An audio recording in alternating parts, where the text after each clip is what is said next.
Pour parler de la réussite du mariage, le Seigneur m'a mis à cœur d'aller sur la base de l'acrostiche du mot mariage. Alors, le mariage est vraiment important. C'est un élément qui est indispensable à l'accomplissement réel de ta destinée. Je n'ai pas dit que tu ne peux pas faire de grandes choses sans être marié, mais réussir ton mariage, connaître vraiment le bonheur, la valeur du mariage. Et c'est tellement important que Jésus-Christ y a destiné son tout premier miracle. La Bible dit dans le livre de Jean chapitre 2, au verset 11 au verset 13, tel fut à Cana en Galilée le premier des miracles. Que fit Jésus? Le premier des miracles que Jésus a fait, ça a été d'apporter un vin nouveau dans un mariage. Cela nous révèle la valeur pour Dieu, l'importance du mariage. La Bible peut dire en 1 Timothée chapitre 5 verset 8 que celui qui ne s'occupe pas bien de sa famille a régné la foi, il est pire qu'un infidèle. Alors, le miracle de Jésus à Cana est très intéressant. Il ne s'agissait pas de changer simplement de l'eau en vin, mais d'un message codé que Jésus-Christ nous a donné. Le code de ce mariage se trouve à l'intérieur des lignes de cette histoire. Alors, la Bible nous raconte que Jésus-Christ est arrivé à un mariage, et lorsqu'il arriva à ce mariage, la Bible dit qu'à un moment donné, le vin est venu à manquer. Dans la parole de Dieu, le vin est une symbolique qui traduit soit le Saint-Esprit, la Sainte Seine, le sang de Jésus, ou le vin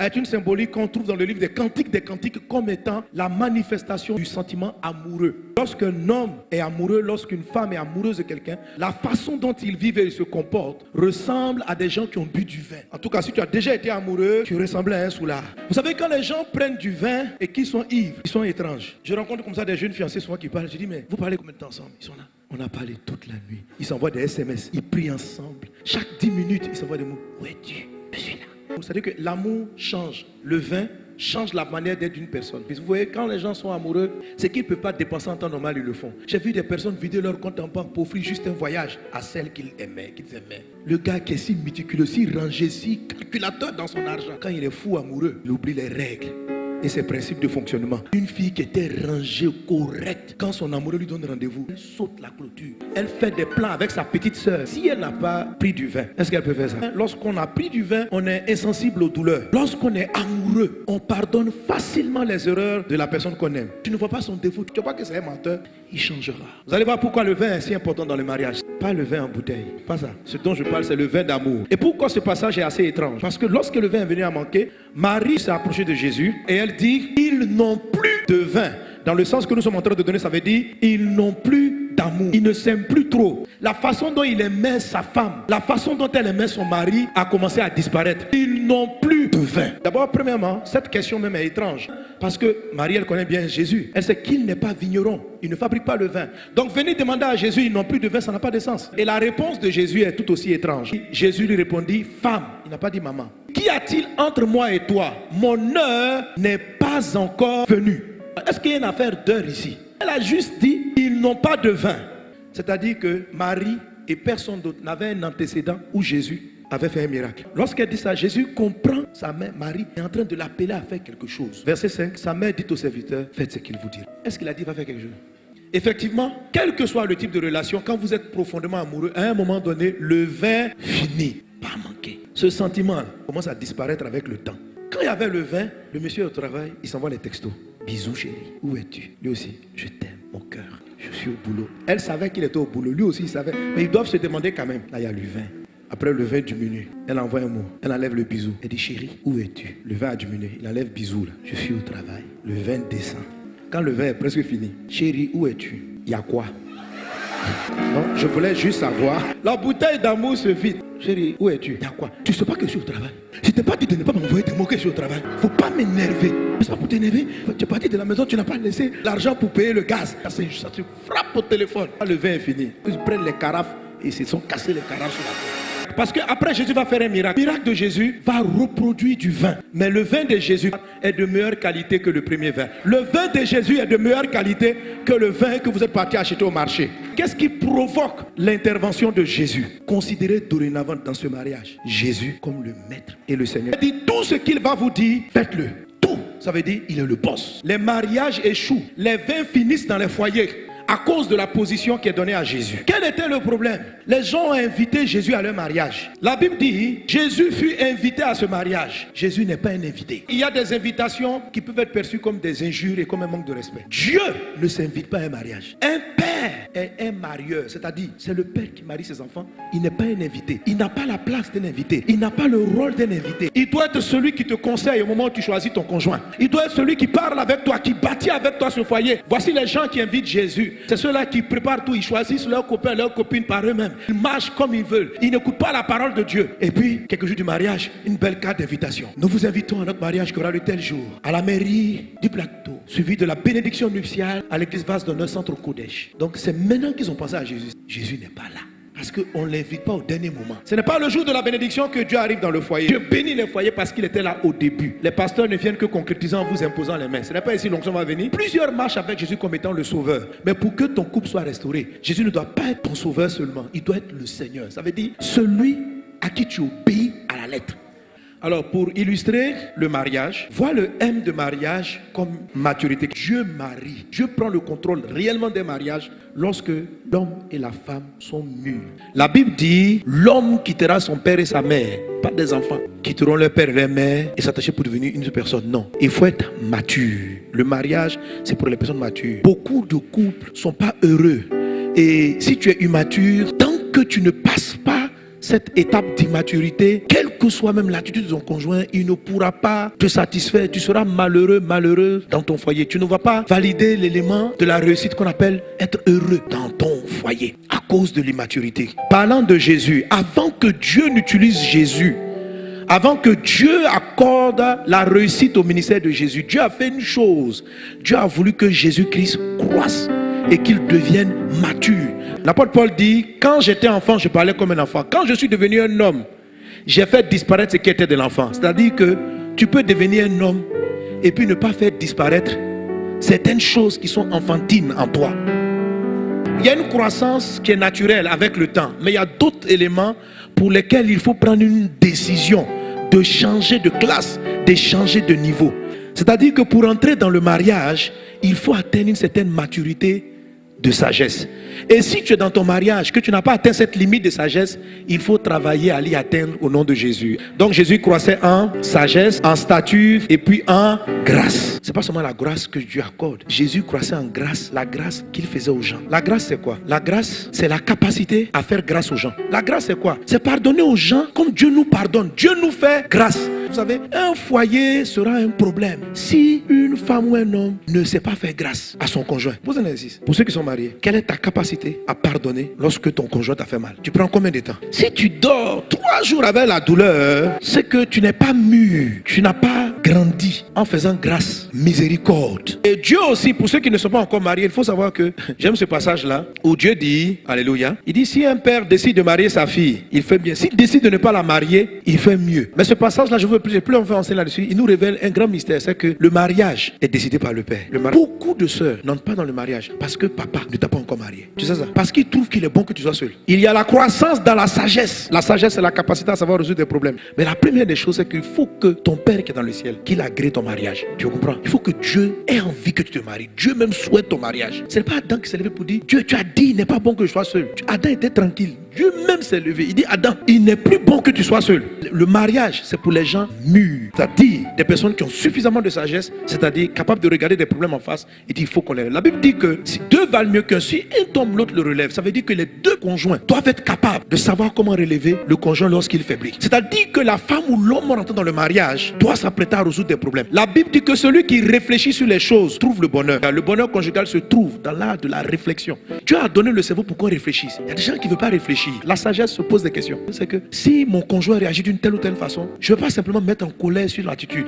Je peux aller chercher le pourquoi devant Dieu, prier et puis l'aider à sortir. Parce que deux valent mieux qu'un. Une personne mature ne constate pas les problèmes. Elle les voit arriver. Elle réfléchit à comment s'en sortir. Et lorsque ton intelligence cherche la sagesse, Dieu va te parler. Amen. Donc on dit par exemple la croissance en stature. On dit qu'un arbre est mûr quand il peut donner son fruit. La maturité, c'est le fait de donner. Donc Dieu marie ses filles quand elles sont mûres en stature. Dans la statue, à savoir s'occuper d'une maison. Tu veux te marier là, mais est-ce que tu peux t'occuper d'un homme? Quelle est ta statue? Il faut être mûr. Quand un homme marie une fille, c'est pour s'amuser. Une femme qui est égoïste, qui cache son argent, Dieu ne veut pas la. Parce que la maturité donne. Un homme qui est méchant sur l'argent, qui cache, il n'est pas mûr. Il n'est pas mûr. Tu dois être un homme plein de grâce. La grâce, c'est le fait de ne pas tout faire de manière logique. Dans la grâce, il y a de la folie. Il faut grandir en grâce. Pas la grâce seulement que tu reçois de Dieu, mais la grâce que tu accordes aux gens. Parce que Dieu lui-même, Dieu est plein de grâce. A comme amour.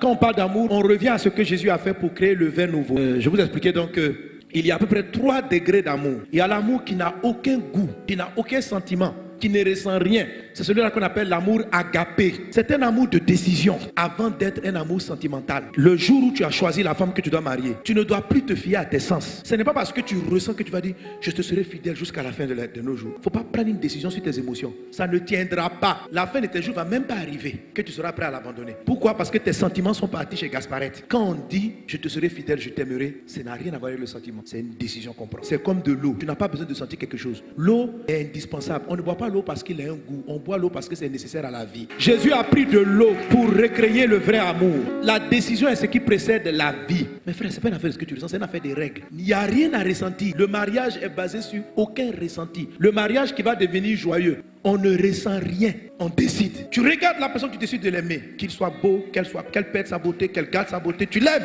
Parce que ton amour n'est pas basé sur l'apparence, sur le physique.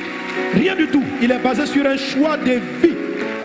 C'est le rêve. Tu ne peux pas atteindre une destination si tu n'as pas pris le temps de l'anticiper dans ton cœur. Tu vois un mariage de rêve ou bien tu vois un mariage réussi, il faut que tu donnes un sens à la réussite du mariage dans ton cœur. Si tu ne sais pas où tu t'en vas, tu vas aller nulle part. Tu dois visualiser, tu dois rêver. Tu dois rêver un couple réussi, tu dois rêver. Avant même ton mariage, tu dois rêver. Le rêve va te donner la capacité de pardonner. Mais quand il n'y a pas d'objectif à atteindre, c'est très compliqué. Quand tu tombes, tu ne sais même pas pourquoi tu vas te relever. Quand le couple va mal, tu ne sais pas pourquoi tu vas payer le prix de rebâtir ce foyer. Parce qu'il n'y a aucune ambition. Il n'y a pas de rêve. Le deuxième R, c'était la restauration lorsqu'on parle de marriage. Ok. I, intimité. Le mariage va réussir parce que vous êtes intime à Dieu. Il faut de l'intimité avec le Seigneur. Dieu est le créateur. Il faut de l'intimité avec Dieu. Deuxième chose, il faut de l'intimité avec vous-même. L'intimité est manifestée par la vie de prière, par le fait que tu t'approches de lui. L'intimité est manifestée par le fait que tu dévoiles à Dieu ton secret. Quelqu'un qui prie, qui n'est pas profond de son cœur, qui n'est pas honnête, n'est pas intime de Dieu. Il prie de manière superficielle. Quand tu viens, tu es honnête, tu expliques à Dieu tes luttes, tes doutes, tes peurs. Ça développe ce qu'on appelle l'intimité. L'intimité, c'est relatif au secret. Il y a trop de gens qui prient Dieu de manière bluffe. André, il veut voir Dieu et puis il frie. Ton couple a des problèmes. Dis à Dieu, Seigneur, je ne sais pas pourquoi ça ne marche pas. Tu pries en frimeur. Oh Dieu, tu sais, le mariage. Dieu te regarde, tu plaisantes ou quoi? Attends, tu n'as pas bien souffert, c'est pourquoi tu t'amuses. Il faut parler. Avec Dieu, il faut être intime. Avec Dieu, il faut être profond. Avec Dieu, il faut être vrai. Et quand tu es vrai avec Dieu, Dieu te délivre. Celui qui voit Dieu intimement est changé. La réalité, c'est que le mariage n'est pas deux gens parfaits qui se combinent. Non, le mariage est une alliance spirituelle étrange. Et le modèle du mariage, c'est celui de Jésus. Jésus est parfait. C'est le parfait qui vient rentrer en contact avec l'imparfait. Les mystères de Dieu sont grands. Le mariage du parfait, Jésus est parfait avec l'imperfection. La Bible appelle l'église le corps de Christ. Le deuxième A, c'est l'attachement. Alliance ou attachement. Pour que ton mariage réussisse, il faut que ta femme et toi, ton mari et toi, vous êtes vraiment attachés. Ça veut dire que vous êtes complices. Il y a un niveau d'attachement où tu sais exactement pourquoi tu as besoin d'elle. Et elle sait exactement pourquoi elle a besoin de toi. Il y a un moment donné, tu arrives avec ton conjoint, vous atteignez l'unité. Quand vous rentrez dans cette dimension, votre couple devient puissant. Vous amenez un sujet. Vous êtes là. Père, nous avons un projet d'entreprise. Cette déclaration envoie une énergie céleste dans votre entreprise et elle est menée jusqu'au bout. Le A de l'alliance ou de l'attachement est la partie qui fait peur à Satan. L'alliance fait quoi? Par exemple, en Ecclésiaste chapitre 4. Deux valent mieux qu'un parce qu'ils retirent un bon salaire de leur travail. Dieu dit quand vous êtes deux, tout ce que vous faites est comme multiplié. Vos activités sont multipliées. La vérité c'est qu'un mariage réussi rend plus riche. Quand tu as l'impression que vraiment tu maries avec la femme, là, ça t'appauvrit. C'est que vous n'êtes pas en accord. Il faut comprendre le but du mariage. Dieu, en Genèse 2,18, n'a pas dit il n'est pas bon que l'homme soit célibataire. Il n'a pas dit ça. Il a dit il n'est pas bon que l'homme soit seul. Beaucoup de personnes interprètent ce passage comme étant Dieu ne veut pas que nous soyons célibataires. Qui a dit ça? Dieu ne veut pas qu'on soit seul. Il y a une différence entre seul et célibataire. Un célibataire, c'est un statut. C'est quelqu'un qui n'est pas encore allé devant le maire et qui n'a pas la bague au doigt. Mais ce que Dieu dit, ce que Dieu veut bannir, c'est la solitude. On peut avoir la bague au doigt et être seul dans son foyer. Un mari qui décide seul, qui pense seul, qui réfléchit seul, et sa femme, elle critique tout ce qu'il est en train de faire. Il est seul, elle est seule. Ils n'ont pas résolu le problème que Dieu a posé. Dieu dit, il n'est pas bon d'être seul. Il n'a pas dit, il n'est pas bon de ne pas être marié. Le mariage est une bonne chose s'il règle la solitude. Mais si le mariage ne peut pas régler la solitude, il est préférable d'être seul. Les gens ont des problèmes avec le mariage parce qu'il y a certains gens qui se marient, mais ils aiment être seuls même. Frère, c'est-à-dire il a marié la fille pour l'avoir dans sa chambre, mais sinon lui-même il aime seul.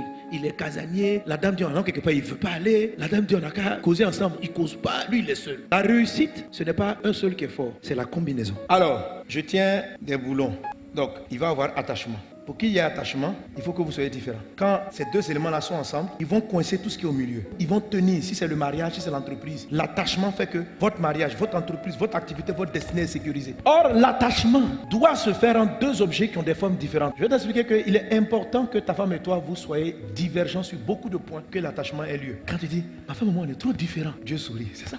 C'est la partie où vous êtes différents. C'est là-bas que vous allez vous attacher. Les autres parties où vous êtes identiques, vous pouvez être que des amis, pas des attachés. Je vais illustrer maintenant avec les aimants. Si vous connaissez le principe des aimants, c'est que les aimants ont deux pôles. Il y a une partie qu'on appelle la partie négative moins, il y a une partie qu'on appelle la partie positive plus. Ils sont censés s'attacher. Mais les aimants ne s'attachent qu'aux parties inverses. Par contre, les parties identiques se rejettent et se repoussent. Donc là, c'est le frère Gasparien qui veut marier Gasparette. Gasparette est chez ses parents. L'homme quittera son père et sa mère. Gasparien quitte son père et sa mère. Et il vient vers Gasparette. Oh Gasparette, veux-tu de moi? Gasparette dit non. Oh Gasparette, oh. Donc Gasparette dit, je ne veux pas. En fait, quand plus rencontre plus, même s'ils sont faits pour se marier, vous allez sentir le rejet. Maintenant, si Gasparien vient vers le côté opposé, Gasparette, oh, il y a une attraction. Ils veulent se marier. Ils veulent. Et ils sont collés. C'est collé, hein? Le diable vient les séparer. Ils sont attachés. Pour qu'il y ait attachement, il faut qu'il y ait partie inverse, pas partie identique. Car s'ils tombent, l'un relève son compagnon. Quand c'est les deux de Dieu, là, il peut arriver qu'un soit en difficulté. Mais quand vous êtes en équipe, selon Dieu, mais malheur à celui qui est seul et qui tombe sans avoir un second pour le relever. De même, si deux couchent ensemble, ils auront chaud. Mais celui qui est seul, comment aura-t-il chaud? Ça veut dire quand vous êtes dans un couple, vous créez une atmosphère favorable. Deux valent mieux qu'un. Quand un est triste, l'autre amène la joie. Mais pour ça, là, il faut que tu acceptes que ta femme soit ton complément, que tu valorises sa différence. C'est important. Pour qu'il y ait de la vie, il faut qu'il y ait deux formes différentes qui s'embrassent. C'est ce qu'on appelle l'attachement. Et quand tu grandis seul, il faut que tu fasses de la place. Tu n'es pas encore marié, mais tu commences à créer des zones où ta femme ou ton mari pourra prendre place. Tu commences à ouvrir ton esprit à peut-être discuter sur des sujets où tu te sentais trop brillant. Ça ressemble à de la perte, mais en fait, ça sera un gain. Et si quelqu'un est plus fort qu'un seul, les deux peuvent lui résister. Et la corde à 3 fils ne se rompt pas facilement. On aurait dit qu'il allait dire la corde à 2 fils. Non, pas 2 fils, 3. Mais c'est un principe général. Pour qu'il y ait la notion d'accord, pour qu'on dise que toi et ta femme, vous êtes d'accord, il faut 3 cordes. Jésus est la 3e corde. En fait, toi et ton conjoint, vous devez avoir 3 éléments d'alliance au moins pour que rien, aucun diable, aucun démon, aucun sorcier ne puisse venir contrecarrer votre foyer. Et les 3 cordes, c'est quitter son père et sa mère. L'homme qui va quitter, il va s'attacher et ils vont devenir une seule chair. Un couple aura des problèmes si on ne quitte pas. Il y a des gens qui sont mariés mais n'ont jamais quitté leurs parents. Quand on dit ton père et ta mère, ça veut dire ton père et ta mère biologique, mais ça veut dire aussi ton histoire. Ça veut dire ton passé. C'est là que j'explique aussi qu'il ne faut pas fuir son passé. Dans le mariage, il y a 2 façons. Il y a soit on fuit un passé, soit on quitte un passé. Pour qu'un mariage tienne, il faut quitter l'histoire et pas fuir l'histoire. Il faut être guéri des blessures de ton passé, des frustrations, des tromperies. Quitter, ça veut dire aussi vraiment quitter. Il faut quitter. Quitter ton père et ta mère, c'est de savoir qu'avec toi, Dieu commence quelque chose de nouveau. Quand tu vas te marier, n'amène pas ta femme dans la maison familiale. La Bible dit, la femme sage bâtit sa maison. Une femme bâtit sa maison. Elle ne bâtit pas la maison de ses beaux-parents. Pour qu'il y ait accord, il faut qu'il y ait quitté. Il y a des gens qui veulent qu'il y ait l'accord, mais qui n'ont pas quitté, seulement ils se sont attachés et ils sont devenus une seule chair. C'est un mariage à 2 fils. S'il n'y a pas le quitter, il y aura un problème. Satan peut vous briser. Alléluia. Et maintenant le G comme guerre, c'est la guerre contre ceux qui attaquent le quitter. Donc vous allez voir que Satan va vous empêcher de vous attacher. Et l'attachement est rendu difficile par le manque d'humilité et le fait qu'on n'ait pas laissé de place à quelqu'un.